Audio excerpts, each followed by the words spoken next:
पन्हाळा तालुक्यात उतरे इथल्या सोनाबाई संभाजी कांबळे यांच्या 12व्या स्मृतिदिनानिमित्त वेगळा उपक्रम राबवण्यात आला। नातू निलेश कांबळे आणि अक्षय कांबळे यांनी विद्यार्थ्यांना शैक्षणिक साहित्य देऊन सामाजिक बांधिलकीचं उदाहरण घालून दिलंय।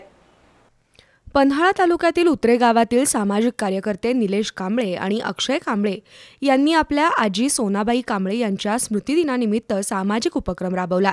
स्मृतिदिनाच्या कार्यक्रमावर होणारा अनावश्यक खर्च कांबळे बंधूंनी टाळण्याचा प्रयत्न केलाय।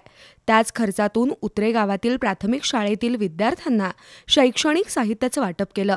गरीब गरजू विद्यार्थ्यांसाठी कांबळे बंधूंनी राबवलेल्या या उपक्रमाचं मुख्याध्यापक प्रकाश ठाणेकर यांनी कौतुक केलं। यावेळी केंद्रप्रमुख दत्तात्रय पाटील, शिवाजी पाटील, शहाजी चावरेकर, पांडुरंग गायकवाड, विशाल वांद्रे, नानासाहेब गिरी, श्वेता पाटील, अभिजित चौगले, ओंकार कांबळे, साहिल कांबळे, ओम कांबळे यांच्यासह विद्यार्थी उपस्थित होते।